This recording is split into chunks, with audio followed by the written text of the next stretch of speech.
Okay, this is Adrian and Andrew's Savannah aircraft home-built project, video number 4, and it's been just over a year since our last video, and a few people have been asking me about making another one, so I'll give it a try. What you're looking at here is the horizontal stabilizer, elevator, and trim tab, pretty much complete. Okay, this is a picture of the plastic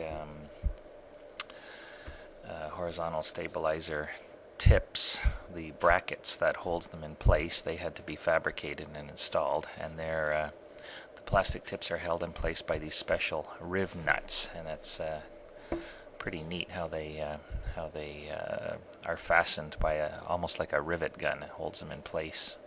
And here you can see a close-up of the actual horizontal stabilizer tips installed. That's what the finishing part looks like. And there's what the plastic tips look like installed on the horizontal stabilizer, with the screws holding them in place. And here we're looking at the Tundra tires. This was actually quite a challenging job, putting these tires on these aluminum rims to try and get the tire to fit on the bead. I had to wrap a ratchet strap around it to force the tire to kind of make contact with the bead and then add air to it.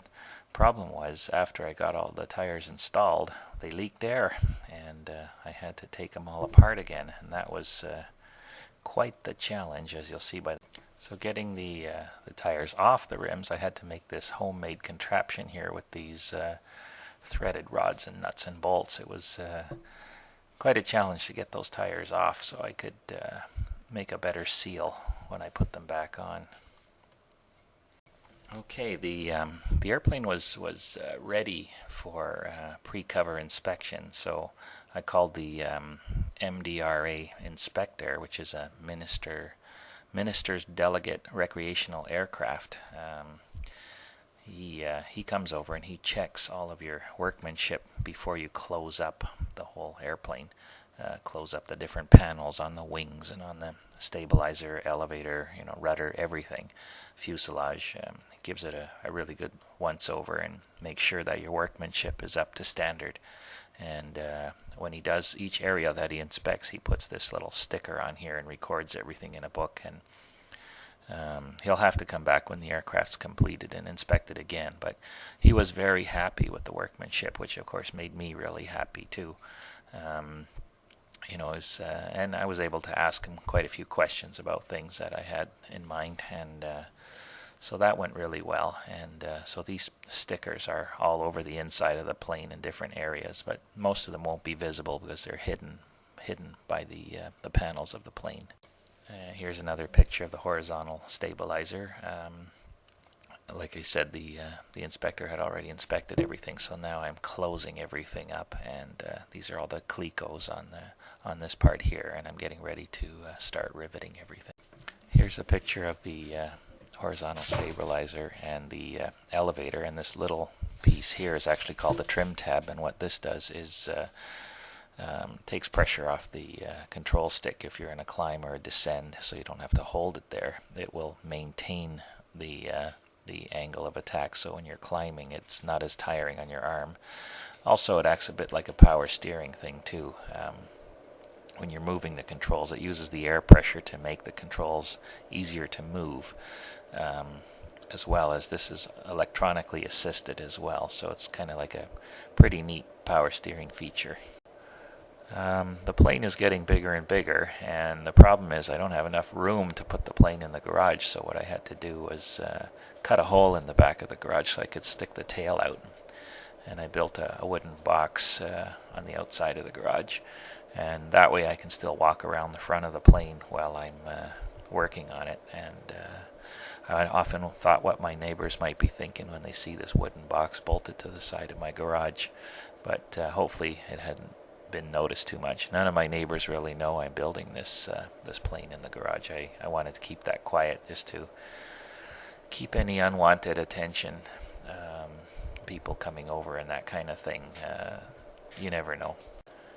Now, this was a very critical phase of the construction. I'm putting the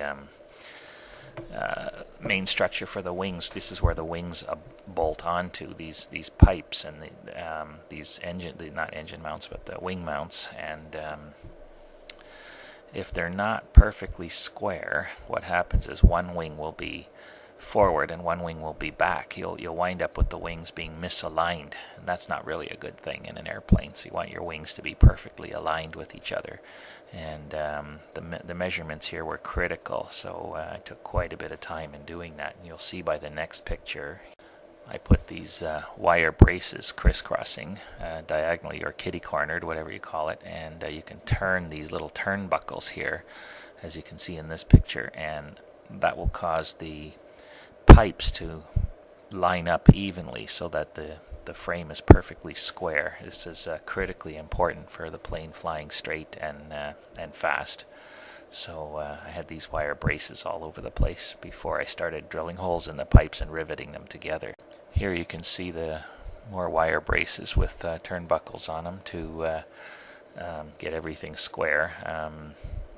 After I did this, I made some measurements, and I can't, when it's all riveted together, I can't measure any error in it, so I think it went pretty well. But it was quite a challenge, and I think it'll be just fine.